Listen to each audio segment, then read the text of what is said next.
Guys, so we are at the dealership. I had to come back because left something in the rig.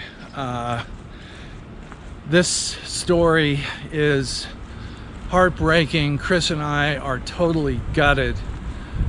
We are at their mercy right now because of an electrical failure, and it just goes on. And they lost the keys. Thank God I had the extra key. But this is a story that I'll articulate from our desk in a little more, but it's chaos and all you get. Right, so can't open it.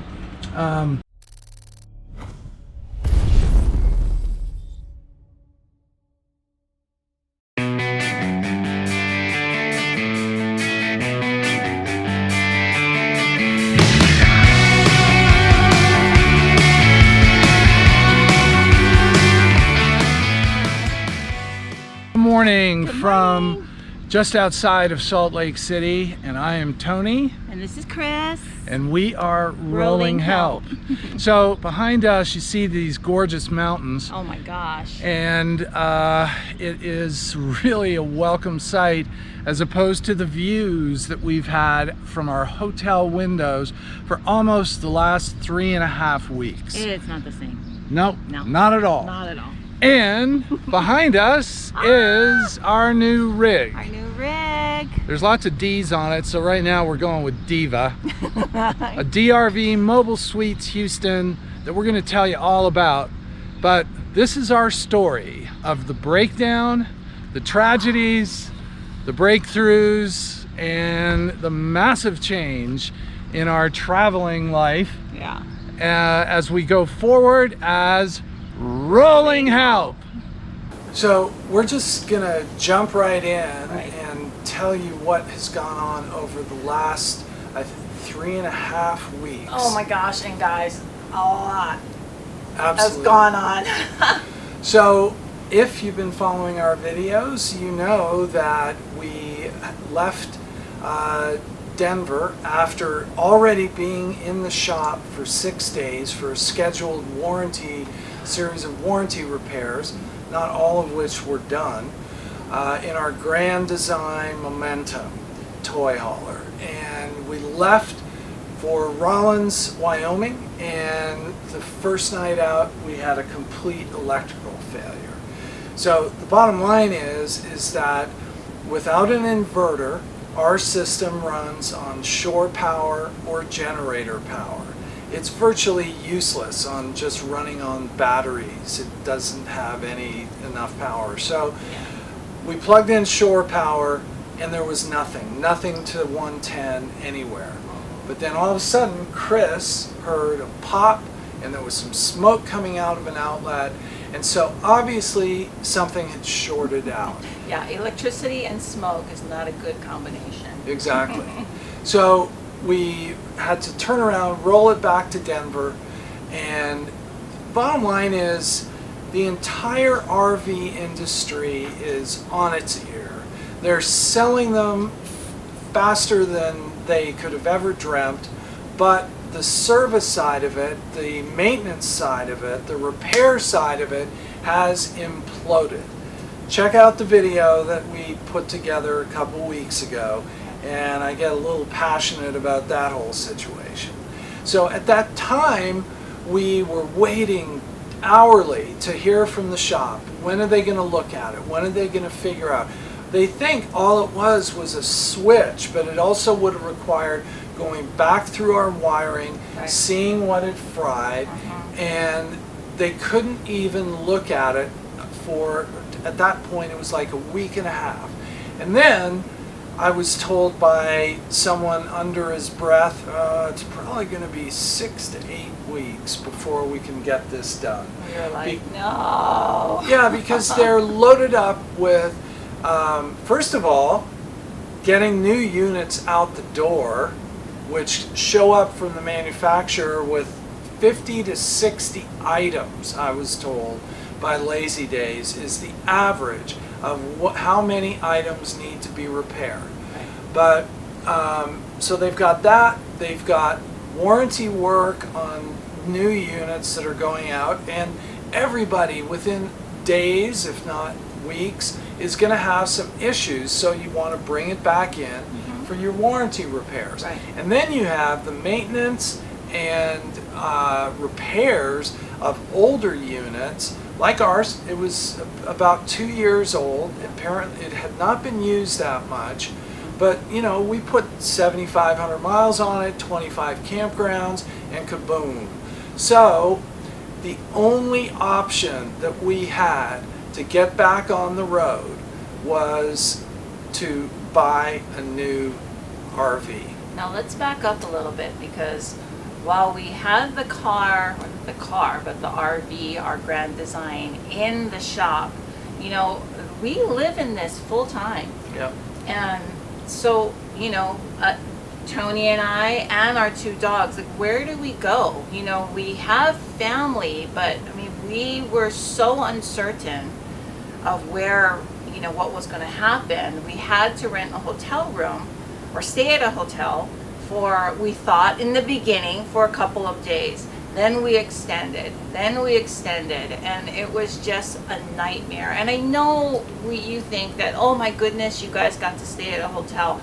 But let me tell you, we had to dine out or get DoorDash every night, and we had to take the dogs downstairs in an elevator, and it was just a nightmare. It was so hard. Yeah. So this is kind of the message in all of this, is that if you choose to go full time, boy, you've got to have that plan B, because if you're assuming that if yours breaks down and you can't live in it, you got another thing coming. Your options are to be able to hire a tech, but there's a lot of repairs that have to be done in a shop by mechanics that are familiar with your brand and so forth. So it you know, not trying, we're still on it. In fact, we doubled down. We traded our momentum. Yes. They gave us a little more than what we paid for it, and frankly, as you'll see, we went to the top of the heap. We bought a DRV Mobile Suites Houston floor plan, which is 44 feet long, triple axles. There's not actually axles, the suspension's amazing. But anyway, 6 wheels, and it weighs 20,000 pounds empty. Loaded right now, it's probably about 23,000 pounds. Right. But oh my God, it's night and day. We get better gas mileage. The ride is so comfortable. We have a more ride, blah blah, hitch, and so it's a silver lining to all this. But this was never our intention. And you know, thank God that we're blessed that we had the resources to be able to do this. Had we not, we literally would still be in hotels. And hotel rooms, as Chris mentioned, it's not what it's put out. When you're not out on a vacation and going down to the beach or playing golf or whatever, you're literally waiting for what's next. It's a nightmare, and hotel prices are ridiculous. To get a hotel room that you can actually cook in, you know, a Residence Inn or whatever, they're all over $200 a night. And so we stayed in a regular room, ordered in, and with some discounts and so on. You know, it is what it is. But we're back on the road. Yes. And we are just so excited we're making our way to the Pacific Coast. Right now we're in Pendleton, Oregon. We came through Boise and Wyoming, and it's taking us 5 days to get across from Denver to a place called Pacific City, Oregon. So we'll pick it up there. Yes. But the bottom line is, have that plan B, because if you break down, the odds of you being able to drive it in and get it fixed, in our opinion, based on the experience we've had and so many discussions with other people in the industry and out, you're talking weeks to get just about anything fixed.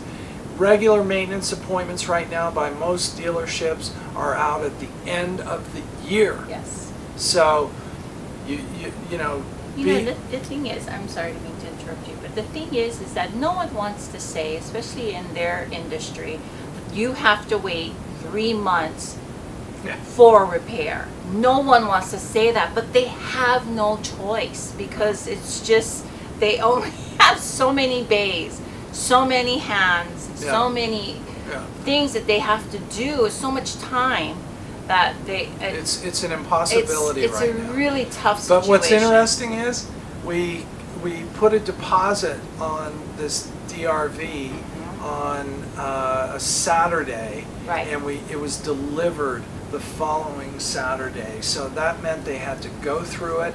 They had to, do their laundry list of anything that needed to be repaired.